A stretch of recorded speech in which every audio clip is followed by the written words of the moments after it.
morning, everyone. Welcome. Thank you so much for joining us. I am so excited to have you guys here tonight.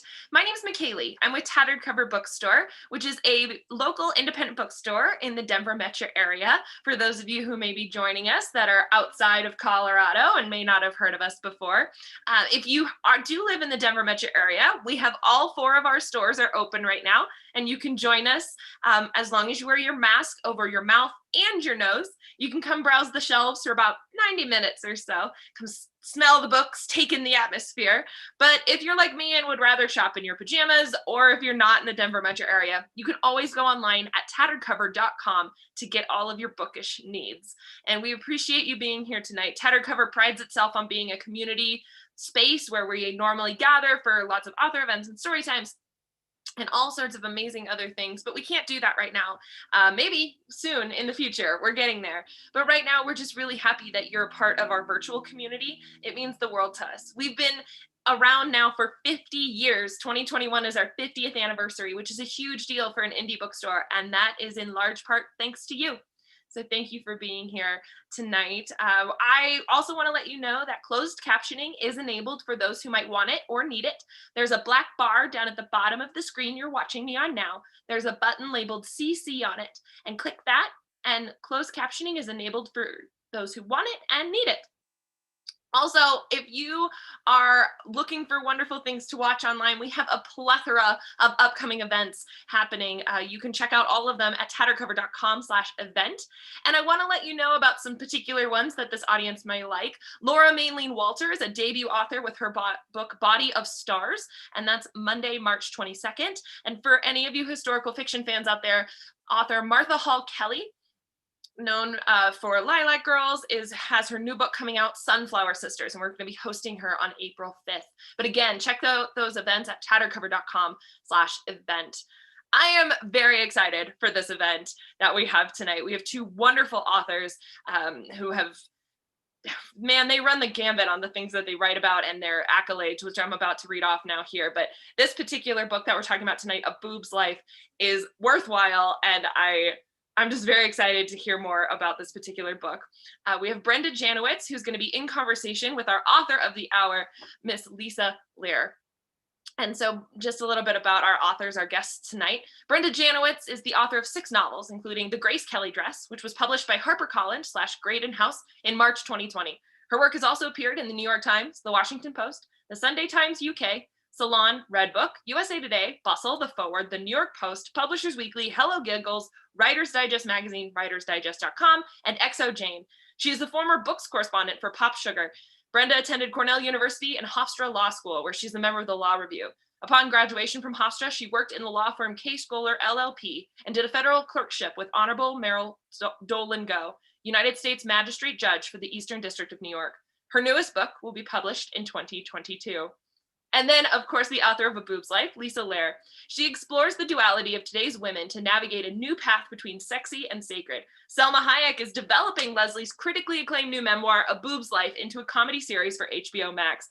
Also, Good Morning America named it one of the top must-reads for March just on Tuesday, and Glamour magazine named it one of the 10 best new books to read in March. A prize-winning writer, Leslie's books include What a Mother Knows, Target Recommended Read, Wife Goes On, and 66 Laps, winners of Pirates Alley Faulkner Prize. Her nonfiction works include Welcome to Club Mom, Club Grandma, excerpted on FisherPrice.com, and Wendy Bellissimo, Nesting, featured on Oprah. Leslie's personal essays have appeared in the New York Times Modern Love column, HuffPost, Your Tango, and anthologies including Mommy Wars, The Honeymoon's Over, and On Becoming Fearless. She wrote original screenplays for the indie romantic thriller Heartless and the comedy drama Club Divorce. Leslie's also worked on film production, including Prince's Sign of the Times, Chris Buskowitz Barfly, and the cult thriller Witchboard. She's a BA from the USC School of Cinematic Arts, where she won a student Emmy, and an MFA from Antioch. A breast cancer survivor, she is Chemo Chick on sickofpink.com. Leslie's the novel consultant for Truby Writer Studio and taught for 10 years in the writers program at UCLA. She's a judge for the WFWA Debut Novel Contest, a member of PEN, the Authors Guild, WGA, Women in Film, the ACLU, and the Women's Leadership Council of LA. She has 2 daughters, 2 cats, and lives with her husband, John, in as close to the beach as possible in Southern California. And amidst all of that, she has given us her Friday night and some time to visit with us. And so it's my honor to welcome both Leslie and Brenda. And we'll have them turn on their microphones and their cameras here. There they are. There's Brenda. Hello. Hi. And Leslie, welcome. Thank you so much. So fun to be here. Look at these. Love the Tattered cover. Thank you. Look at these accomplished women I'm in the presence of. This is quite amazing. I'm very excited for this. Yeah, I don't know if we have any extra time left now. We do. We have so much time. We have so good. much time. Well, I would love it to step back and hand over the show to the pair of you. I just want to let our audience members know that we will have a Q&A session later tonight. So there's a chat box that some of you are already active in, and you can type your questions into that chat, and we'll do that part of the show later. For now, take it away, ladies. Thank you so much. Guys, I am so excited to be here, not just because I loved Leslie's new book so much, and not just because I love talking about boobs.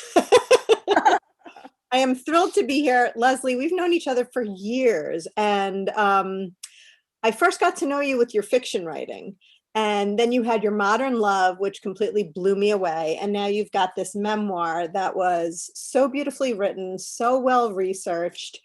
My God, there were so many things I loved about it. It had your sense of humor in it, but it also had like a ton of information, and there were so many things I learned sort of about, I want to say like America, but also myself and my own relationship to my body. And it went so incredibly deep. So I feel like, remember that commercial? I laughed, I cried. I really did laugh and cry at this memoir. Beautifully written. There's, it's obvious why you're getting so many accolades, making all the lists, and already sold film rights. But let's get into it. Tell us, what is A Boob's Life about? Well, all right. Well, first of all, Brenda, I have to say, as long as I've known you, I don't know that we've ever met in person. Have we? So this is like we talked on the phone now. Yeah, but not like face to face. So this is exactly par for the course. But I am so honored that you are doing this with me. It just makes me feel like, an actually important writer. And this book it's really important to me. And it actually may be a textbook in some universities now. A couple of people are looking at it. Yeah. So, because, there's not a lot of, men's history is history. Women's history is really memoir. And so, for me, that was the only way to tell this story. But it's essentially about, it uses my life as a way to examine America's obsession with breasts, which ironically happens to parallel my exact lifetime. So the night I got out of the shower and saw that my breasts were crooked, and I was so angry. That's how the book starts off. And I had just recovered from breast cancer. My husband and I had just moved to this gorgeous condo in Malibu, kind of as a reward. We knew we could stay there for a couple of years because I survived. And it was our first night there, and he was all ready for a big romantic date night. And I looked in the bathroom mirror after getting in the shower. My chemo curls were just growing long enough that I felt sexy until I looked in the mirror. And I was so upset. He accused me of being obsessed. And I thought, I'm a feminist. There's no way I can be obsessed with breasts. I was insulted. He said, sit down. So we sat down, and I kind of tried to chill out, and we watched late night TV for a minute. And then David Letterman, who was on his star-studded farewell for television after 38 years, he's the intellectual guy, opened his monologue with a boob joke. And so, of course, I was like, my husband was smart enough not to laugh. And, but I said, okay, maybe I am obsessed, but it's not just me, and date night was off. He went right to sleep, and I wanted to call my doctor to fix my breasts. And then I thought, but fix them? Are they broken? What is this? I'm grateful to be alive, but why is it so important? And I was able to look back at my whole life, and I went in the next room because we had all our moving boxes, and the first box was full of my scrapbooks. And I was the kind of scrapbooker ever since I was a little girl who cut out newspaper clippings and magazine articles and wrote down song lyrics and, the whole culture really, and had all these photographs and drawings that I had done. And it just hit me that I could describe my entire life in terms of the stages of my breasts and how I thought about them, from being a little girl and wanting them, wanting to be a cheerleader. I grew up in Ohio, to having to hide them for work and show them to date, and nursing, and then flat, and then breast implants and breast cancer. And I realized these are really natural stages for many women today. That's okay. Anyway, so it just hit me that and honestly, I didn't think I would ever write a book again, because after chemo and breast cancer, the right side of my brain came back really quickly. I do a lot of consulting. I work with other writers, obviously. That analytic side came back right away. I had a 6-month waiting list for clients, but that wellspring of creativity just was not there until this night. And I thought, whoa, I mean, that night I knew this was my next book. I knew the title. I knew it had to be my life. And then I did this research, and that night I found out all this stuff about breasts versus boobs, just the names we call them. And I mean, it was crazy. This was just, that's how the book started anyway. And that's what the book is about. So I have all these fact pages, but I have all these personal stories, and it's, pretty much covers every decade. So. And, that's what's so incredible about it.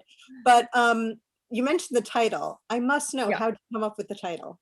Well, it was kind of a play on about a boy's life. And I thought, oh, a boob's life. And the thing is, there's no way I would ever write about breasts. I'm just not gonna. And that night, even I started Googling around on the internet.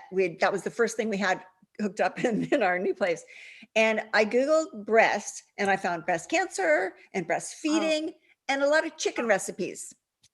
And then, so I Googled boobs, and it was all porn.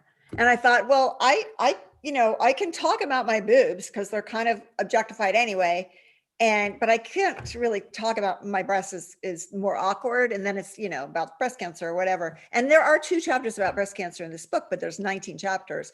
So a boob's life, it was just like, that's what it's about. It's about women, a boob's life. And there was this really tricky thing about when our breasts really became boobs in America, and America influences the world. So it was, I mean, honest to God, this is the first book. It was like, oh yeah, have to write this book. This is the title. This is how I'm going to do it. And then I just started doing it. That's amazing. So at what point did you decide to take your personal stories and sort of juxtapose it with American history? Because I loved that.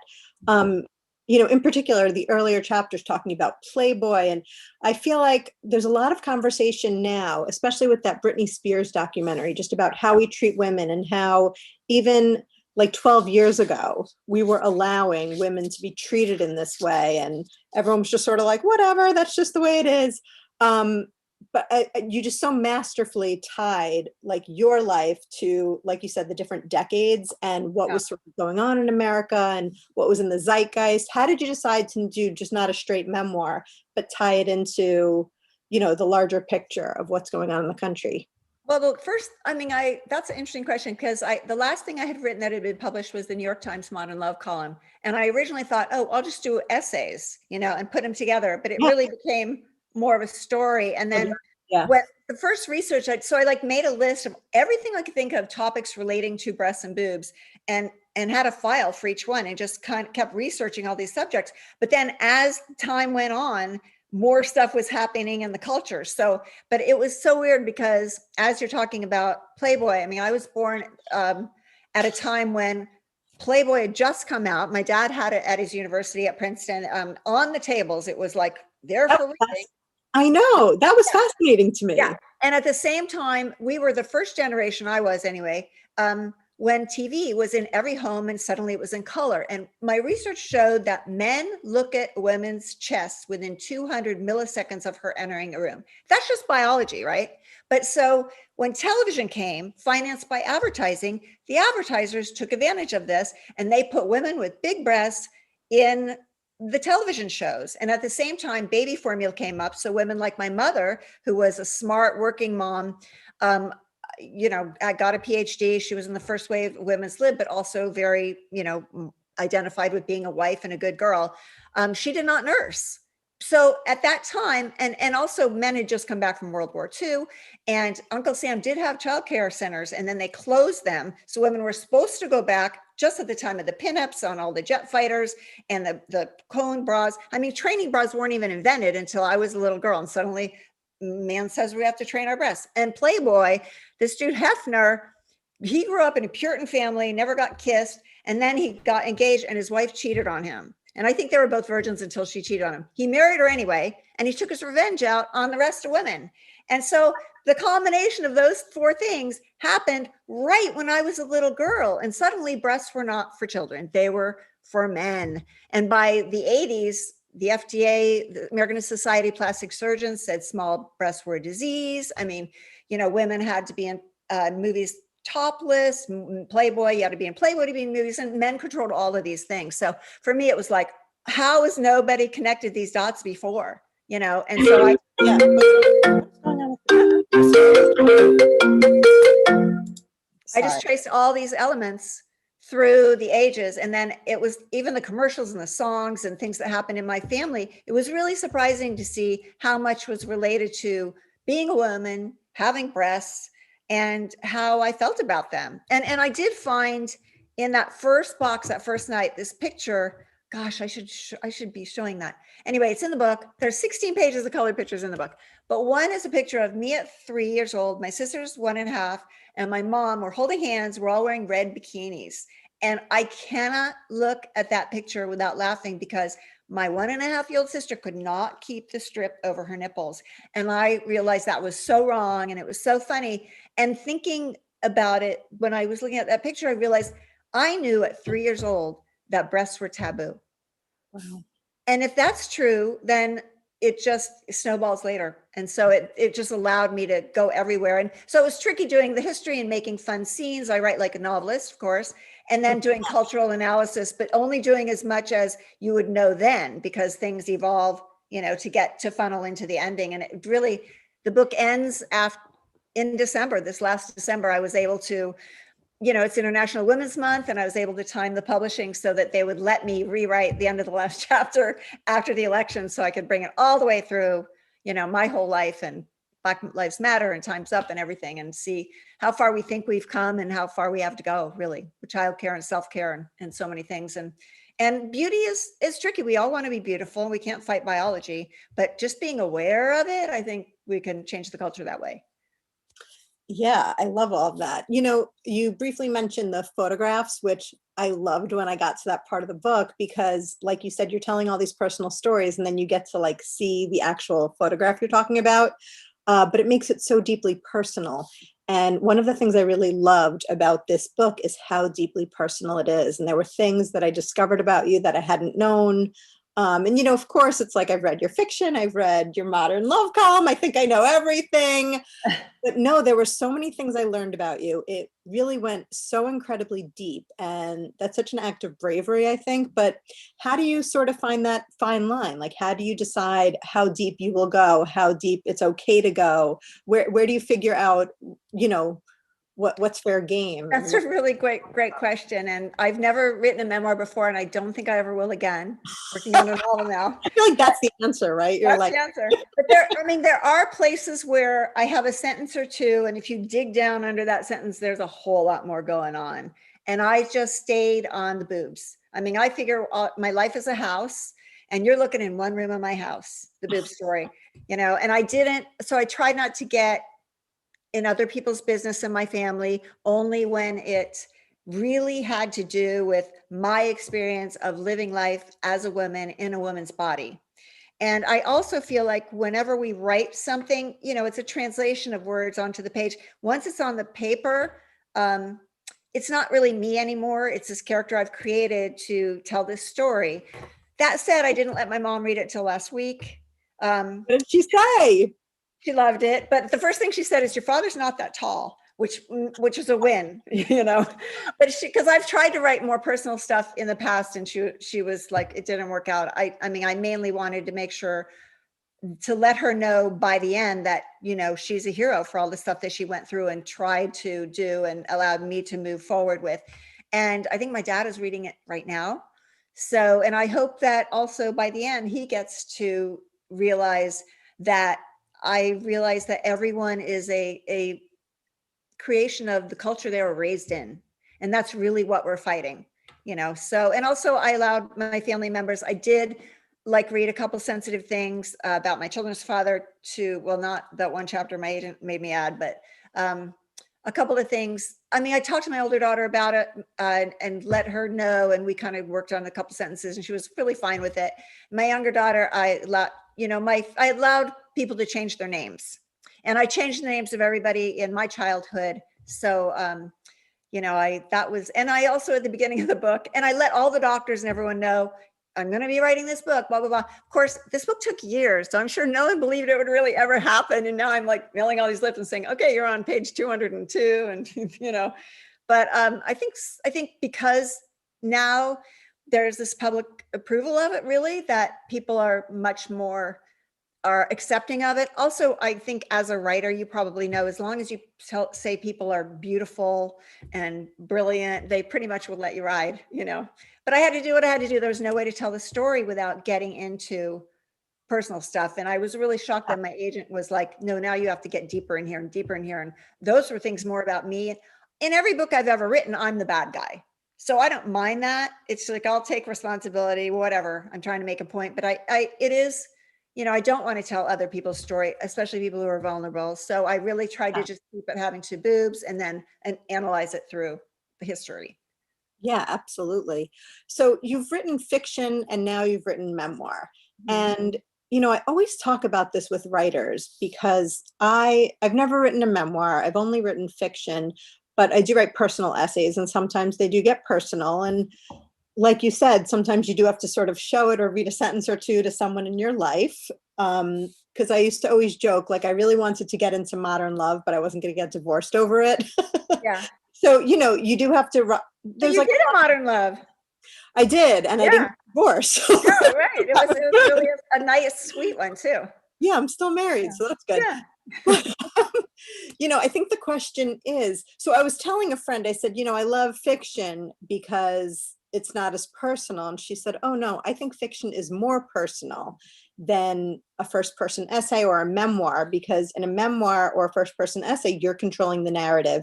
You tell the reader exactly what's happening. You get to control it. In fiction, they get to say, ooh, this is her, this is her. And they just get to put their own stuff onto your work. So which do you think is more personal, fiction or memoir? That is true. Because my first book, people always said, did this really happen? And I was like, no, but I really had those feelings. Right. So, fiction is really about an emotional truth. And in fact, the book I'm working on next is a novel based on some real stuff that happened, and so that I can get deeper into it. I also had to wait till some people died. So yeah, but I'm telling it in a very complicated, interesting way that I can get into heads that I don't know of. For me, I don't think there's a difference in how personal they are, because a memoir, you can only say things that really happen. And so you have to control the narrative by what you include and what you do not include. And in fiction, I'm telling my emotions through, generally I'm the main character, but through all of, when I have conflicting feelings, I'm certainly putting them in different people. So I get to create the entire world and make it all balance out that way. But I have to tell you, Brenda, I do start, almost every book starts with a personal essay. It's like something's on my mind, I'll write with it, and then it kind of builds up and I'll say, oh, okay, this is a book. And then hopefully it turns into a script or something like that. So, speaking of scripts, that's a good segue. So you have achieved every writer's dream, which is selling film rights to something you've written. And as McKaylee said, Selma Hayek, oh my God, is developing this as a limited series for HBO Max. Not limited. Oh, I'm sorry. Wait, I thought I read it said limited. Okay. No, that's not true. Well, right now it's just a pilot, but it could go on for many, many seasons. Amazing. Let's hope. I know. It's very far off. The TV world is very mixed. In fact, I had this in process before I even sold the book rights. They didn't care. They loved it. And, I've written scripts before. I've sold it. I came up for the film school. I never thought I'd be a writer. And then I started writing scripts, and then I was having trouble as a woman letting everyone, no one would believe I had written those scripts. And even when I got one made, I wasn't getting any money. It was crazy. And I was home with kids and so I thought, I'm just going to try and write a novel. And the great thing about novels is you get to have the whole world. A script is just the blueprint, and everybody else makes the world, and everyone gets an opinion, but it's way more money. So this way, yeah, I mean, well, it can be. So, but this was just this really, honestly, Selma Hayek, I mean, talk about boob power. She and Dolly Parton, they use their body, they get the attention and do good. I mean, Selma has produced Frida and Ugly Betty and a Spanish language series that it's in umpteenth season right now called Monarca. She's so smart. I mean, you see her in all these pictures because she gets a lot of followers, but man, she is smart, and she instantly read this, and this was not a traditional sale. I wasn't a bestseller that went to film rights. A producer, someone I knew, turned out she was a producer I didn't even know. She knew someone at an agency, and they hooked it up with Selma. Just thought it was natural for her. And I actually talked to her on the phone, and she said in that gorgeous accent, "I am obsessed with this book." And I was like, yay. So I'm very excited. My boobs are going to talk. And the main character is named Leslie. And so this is that whole other question of, it's not really me. It's a way to get my message of this book out in a medium that will, reach even more people. So we'll see what happens, but it's months away even from the pilot being finished. But I'm not writing it because I need an approved showrunner. I could write more later, but as I said, I'm working on another novel. Hopefully I'll sell that. But I am executive producer. So wow. I get with the other executive producers who created it and work with Selma. So I will have a say. So wow. Yeah, so I'm really excited. The best about it. Have you ever been an executive producer before? No, but I've been a production manager. I worked on a bunch of movies. But executive producer seems to me like a lot less work. Essentially, I just get to give my opinion on everything, make notes on things, and not really have to be on the set. That sounds amazing. I know, I'm very excited. So hopefully it will go to series. I mean, but meanwhile, I just hope that everyone gets the message of the book, and that, one thing helps the other thing. So. Yeah. And the great thing is, like you said, it's a little far off. So it gives everyone plenty of time to read the book, give it as gifts to friends and family. I love giving books as teacher gifts. So depending on the teachers your kids have, maybe give it as a teacher gift. Maybe. And anybody who emails me from my website, which is my name, leslielehr.com, give me your address. I'll send you a book plate. I can't do a book tour this year, so I have little sticky book plates. I'll sign a personalized book, and I have bookmarks and things like that. Amazing. So the least I can do. Yeah. And what about book clubs who are interested in doing your book? Because this is like perfect for a book club. Yeah, there's a lot of subjects: plastic surgery, breast cancer, breastfeeding, being a mom, being a teenager, Victoria's Secret, kids wanting, everything. Yeah, there's a lot to talk about. And I love talking to people about it. I mean, I'm the boob expert now, and I'm happy to talk about anything really. So I'd like to invite me to your book club, and I'll visit just like this. And this is one of the best things about this whole situation is I can visit anywhere across the country without getting on a plane. So I'm available. I love this part of it. I really do. Awesome. Awesome. There really is just so much to talk about. And I feel like, I mentioned the film rights. Obviously, we're here talking about the book, but I feel like for a woman, it's harder to sort of be taken seriously in book world. Well, in the world in general, that's a lot of what the book is about. But things like that, like getting the Modern Love column, getting the film rights, it just sort of like builds your resume and sort of says to people, I'm here. I have the gravitas or whatever you want to call it. You sort of like need those things. I remember when I was working as a lawyer, I was talking to a female partner, and I was sort of like looking for a mentor, which she did not turn out to be, but she was saying, one of the things she was saying, I know this was when I sort of like was hating law and wanted to sort of be a writer. And she was saying, well, you need the degree because you need to be taken seriously as a woman, and women need these sort of like extra things. Whereas a man's just like, I'm here. Like, I was just reading something online. There's like a certain author who you can Google it if you want, but basically like lied about a million things, including having cancer. And he's like still publishing books and blurbing people and well respected somehow. But for women, we have to sort of have all these things, you know, and big boobs.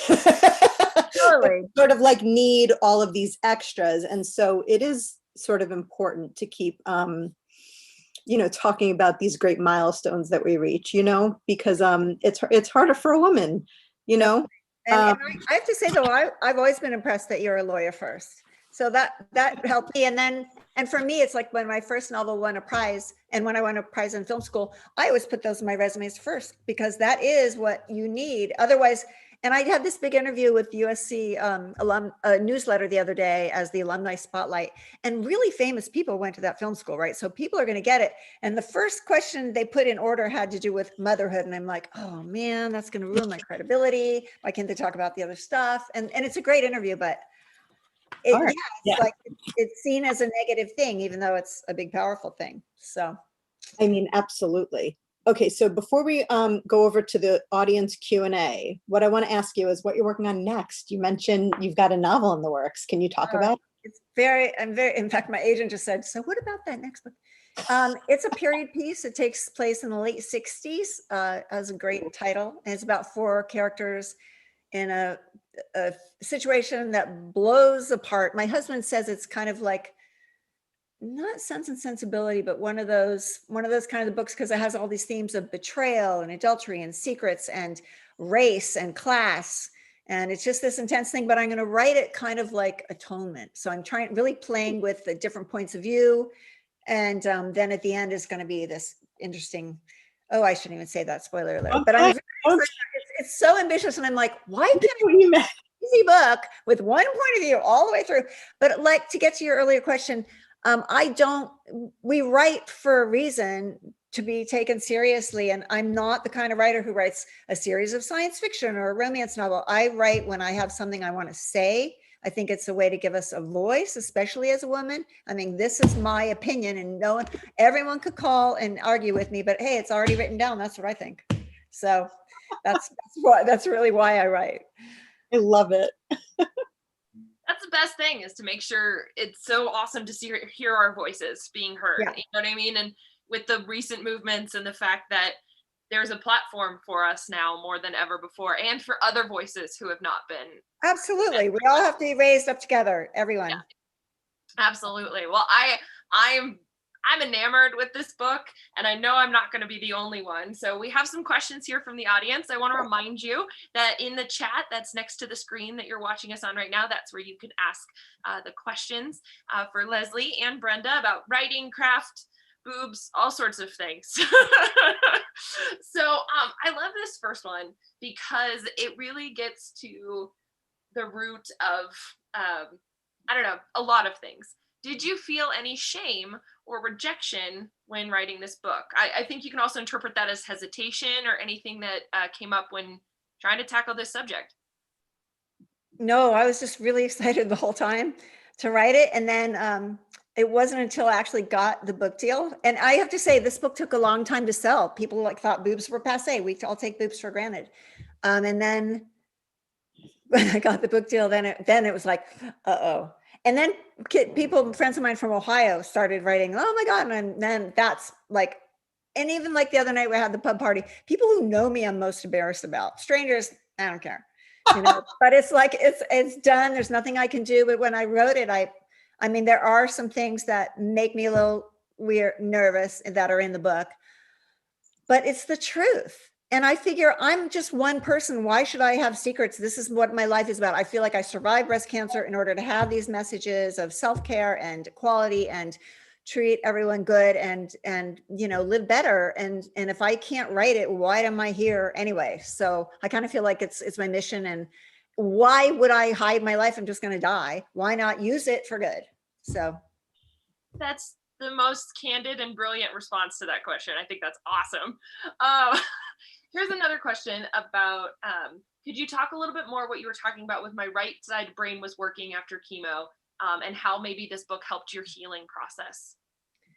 Well, that's kind of interesting. I hadn't thought about it that way, but because the analytic side is like that examining side, like I am a structure diva. Brenda probably knows this. I work with people to do the backbone of their stories. I can help you structure story. I'm a plotter, not a pantser. And then you fill in after that.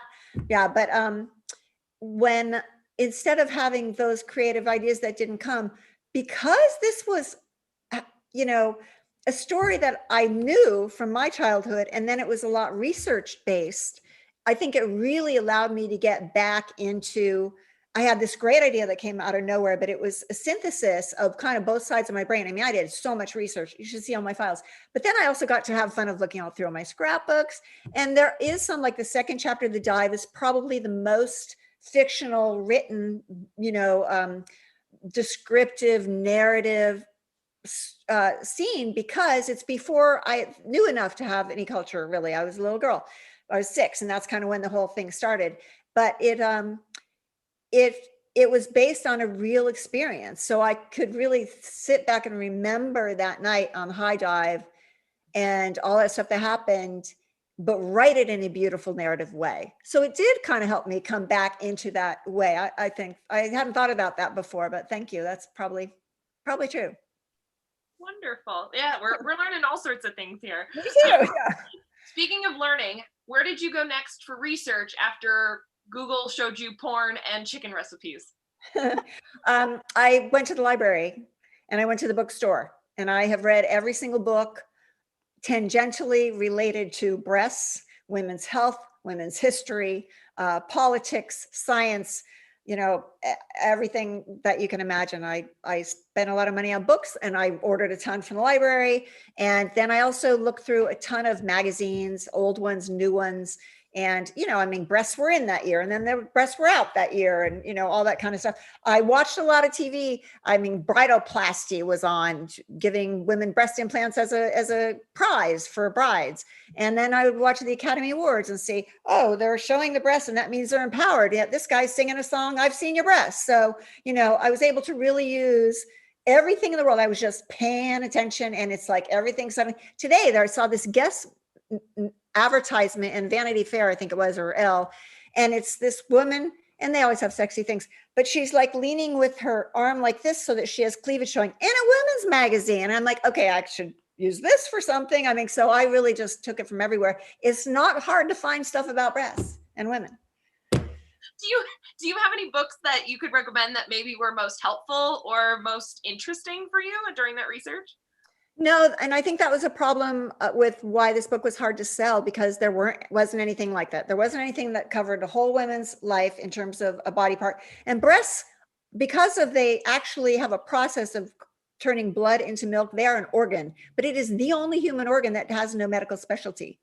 I mean, we're the only mammals who have breasts that stay developed after their use. I mean, it's a really unique thing. I think I read Rachel Carson's Silent Spring. I read a toxic breast cancer thing that showed me that you could have kind of some personal stuff and then go into the science. So things helped me structure-wise. But then Shrill was the first thing about women's body positivity. You know, someone considered overweight who was talking about her life and how it affected her. You know, so when I did my comps section, you know, and then I hate my neck, and, you know, the beauty game, you know, there's so many classic things about women in different things, but they all informed, you know, how I had to create this unique way. It's kind of a transcendent memoir. My husband, John Truby, as a writing guy, would call it, because it does involve so many things, which is what made it hard initially to market. I'm not a celebrity, so big publishers weren't going to say, oh, this is a memoir because I'm nobody, but it's not nonfiction. So it really took a unique publisher like Pegasus, who's really into literary and writing and kind of good thoughts. Yeah, they're a very small boutique publisher, but they are distributed by Simon & Schuster. So best of both worlds. Very lucky. That's awesome. And speaking of the research process, Brenda, this question extends to you too. What does yours look like when you're writing the books that you do? Right? Is that very similar of libraries, bookstores? What's your method? I should start, right. So yeah, it's pretty similar. For my earlier novels, I never really did research. The first time I really had to research something was with the Grace Kelly dress.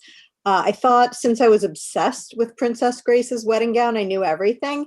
And then I started writing and realized, oh, that's right, I know nothing. I just know what it physically looks like. So I started the research. So now with the book I'm working on now, the Liz Taylor Ring, I had a better idea, like, oh, I need to do more research. So I sort of like dove in with the Elizabeth Taylor memoirs. So for me, it was a combination of Google, of course, the internet, because the internet sometimes tells you like what book you need. I rely really heavily on my librarians. For the Grace Kelly dress, they found me newspaper articles from the 80s. So I could just remember, like, how did people speak? What did they call X piece of fashion? You know, things like that. So with Liz, what did they help me with Liz? Right, you know, I'm already like on to the next book and they're helping me with that. They help me a lot. I rely very heavily on a lot of librarians. The best librarians are. They're rock stars in their own right. So. They're my rock stars. They're amazing. And they don't make me feel stupid when I'm like, hi, what's this? And they sort of like help me narrow it down. So books, but with Elizabeth Taylor and Grace Kelly, movies, they're delicious movies. And it's amazing, these women, how many biographies are made about them. And some are like totally factual and great. Some are like less great. So a lot of fun doing the research, but a little of everything. Anything I could get my hands on, I guess. That's well, I have a funny, I'm so excited about this Liz Taylor book that she's writing, because I was named after Elizabeth Taylor's role in Giant, where she played a feminist. She had big boobs, so everyone loved her. She was very maternal. I mean, you know, she's gorgeous, but she also was very progressive with immigrants and stuff like that. And that's how my mom named me. So I feel like I'm part of this book already. I cannot wait to read it. Her name was Leslie. That's the Rock Hudson was her husband. Yeah. And he was so dreamy. I was telling Leslie, I recently rewatched Giant and I was shocked by how modern a lot of the ideas were. And it has, what's his name, who, you know, died of a motorcycle. Yeah, James Dean. Yeah. Oh, dreamy. Oh, I have to tell you one funny thing. I'm watching Giant and I'm like obsessing over Rock Hudson, and my husband comes into the room and I paused it to talk to him and I'm like, honey, do you know who that is on the screen? And he's like, Steve McQueen. I was like, he just like said like a random old Hollywood actor. I was like, no, honey, that's Rock Hudson. Points for effort. So another really great question here is, well, they wanted to know about the cover and how did you decide on the cover? And so for some who may not know, is like the process of cover, sometimes the author has say, sometimes they don't. What did that process look like for you, Leslie? I've had such mixed experience with the cover. My first book, 66 Laps, it's like about adultery, right? And it's a swimmer. And I was just not sure about that. But the first cover, they thought laps was lap dancing. And then I've had covers, like my last book, I think, is a little, I mean, you know, sometimes you get to pick and sometimes you don't. This cover is like the blessing of my life. But I have to say, the first time they showed it to me, it was pink and green. And I was like, no, this is America's obsession. That's the only thing I said. And they switched it. And it has like these, you can see it's kind of these dots. It's like one of those vintage cartoons. And it totally is. And in fact, I have a book trailer being made right now by a famous photographer, and a famous comedian is doing the voice. And it's like all these drawings of women that then morphs into this because it's so unrealistic. But this cover, I am like, kudos to Pegasus Books. I am thrilled with this cover. It's just got really lucky. And that's the truth. Sometimes it, like you said, it's a hit or miss, but I think it's such a vibrant and grabbing color and cover, instantaneously. Yeah. Like it's half the deal. Yeah. And Brenda knows that because she always either has a gorgeous dress or gorgeous women. I mean. Yeah. So another question here is, where do you think you'll take this research next? Like, do you think you'll do anything else with it? How will it affect your life in the future? Oh, I'm definitely going to be speaking a lot about boobs. I do a lot of work with the breasties and Stand Up to Cancer. In fact, they have a video coming out of me next week, this whole montage of my cancer thing. I didn't take any pictures bald. I didn't take any, you know, so there's some that are a little iffy, and they're doing this thing that they're sending out, the author, blah, blah, blah, thinks this, you know, preventative, get your mammogram, because I would be dead totally if I did not have that mammogram. It was fast growing. Had I waited, I would not have written this book. So I'm definitely doing a lot of work with the cancer thing. It's gotten me that opportunity. I'm talking to people about breastfeeding and, you know, but the pressure. Mainly, I want women to not judge each other by our bodies and not judge ourselves by our bodies. You know, I feel like, and as I said, like Rutgers University is looking at it. I have some people writing about it in Psychology Today. If this was not the pandemic, I would be doing public speaking at various groups. I'm already doing a little online, but I would love to talk about breasts and women for as long as I can. And my next book, has some similar themes. It's just more of a story. So, and not my story, but a period piece in the late 60s, which is when, so much happened in our country, kind of the teenagers' life of our country. So yeah, I would like to see this. And I'm narrating the audiobook that will come out in a couple months. And then a year from now is paperback and then the TV show. So I'm hoping the book has a lot of legs because someone today, Glamour magazine called it a manifesto, or maybe it's People magazine. They're talking about it next week, but it's like suddenly I think it's a fun book, but I'm also hoping it's an important book enough to be used for all ages as not only a text, but a fun story. And I mean, there's facts like, did you know that most funeral homes have to put bras on women? There's lists of all the people you'd be surprised who died of breast cancer. There's lists of people in Playboy that went, and there's stuff about when the first jog bra was made. So there's all kinds of interesting stuff, but I do hope to be talking about breasts and women for a very long time. Well, we have 2 more questions related on that topic, because otherwise I feel like we could talk to you for a whole nother hour about it. It's fascinating and so interesting. And I think these next 2 questions here can apply, get answers from both of you. Is why do you think boobs are so personal to women?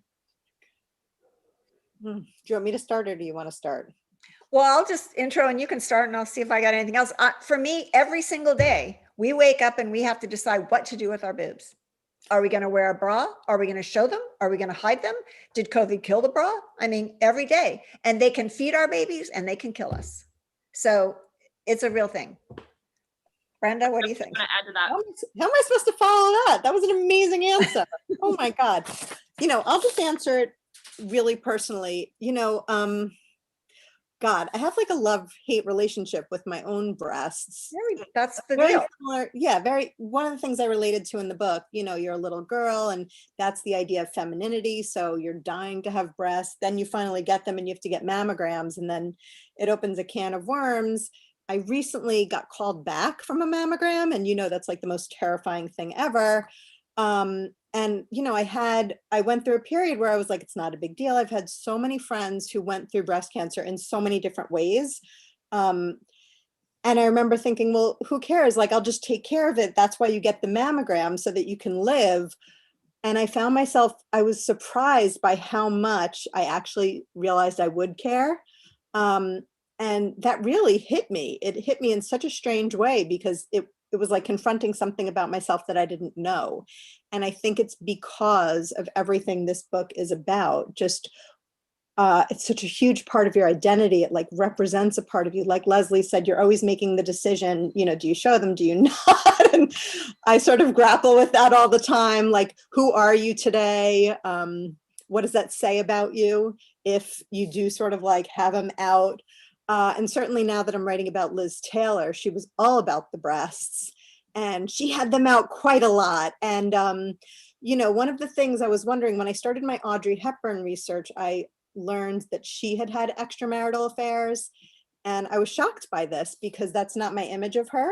And I said to my mother, how come Liz Taylor was so demonized for this, but no one talks about Audrey Hepburn doing the same thing.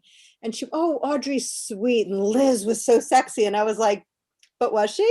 Because she married all of the men she slept with. She wasn't that sexy. She was not like when we think of it through like the 2021 mirror, like she wasn't that out there. She was a good girl. The reason why she got married the first time was like to get away from her parents and to have sex. So, she wasn't so wild. She just fell in love, So, there's something personal. There's something political about it. And it's complicated.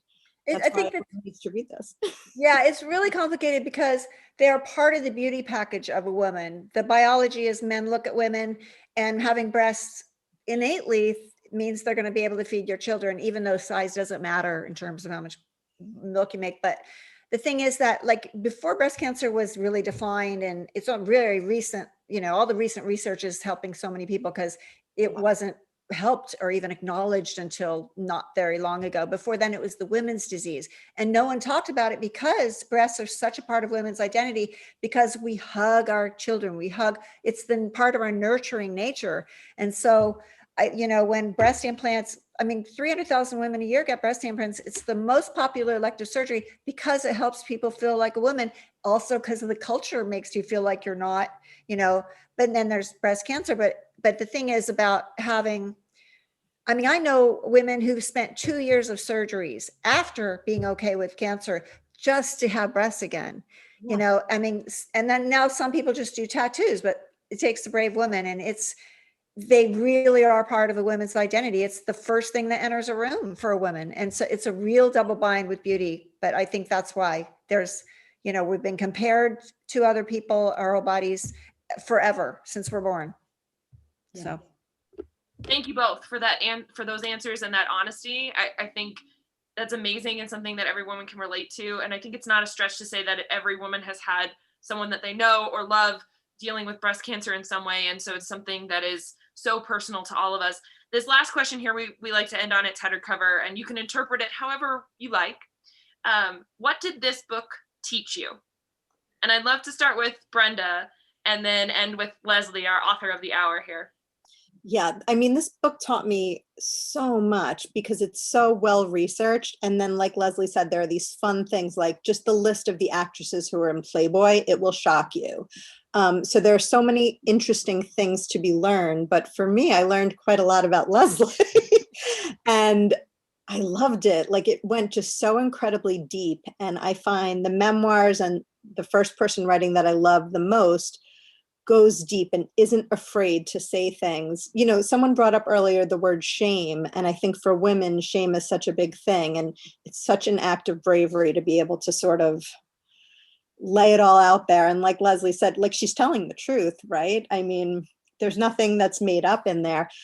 So it taught me a lot about, but it also, this is what I loved about it most. I related so deeply. There were so many touch points that I was surprised. It was like my life exactly. It charted a lot of my life. So it made me re-examine sort of my relationship to my own body. Thank you for that, Brenda. And how about you, Leslie? Well, thank you, Brenda.